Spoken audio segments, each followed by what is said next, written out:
Howdy everyone, this is Derek here with Shandy and Luna on another episode of How You Doodlin. Last week we covered the first of Covey's 7 habits of highly effective people, be proactive. This week we're going to cover the second one, begin with the end in mind. And what does that mean? Well, fundamentally it really just means to set goals. Whether you're just doing some errands around town or doing something really big like starting a new business, it's essential to set goals. Yogi Berra once said, if you don't know where you're going, you got to be careful because you might not get there. Fun to keep in mind, right? I like to think about the why when you're setting a goal because that becomes your purpose and your beacon to keep you invigorated, motivated, and guide you along the way. Now, how do you set goals? I like to use the SMART framework.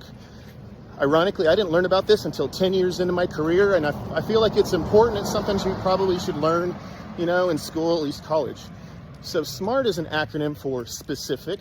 So be detailed in what your goals are, not something generic like, I want to lose weight.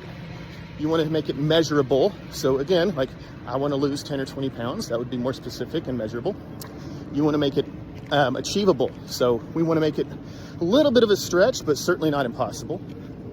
Now, relevant, I think that's the most important one because if it's not really aligned to anything else you're doing, what's the point of doing it? And then time bound.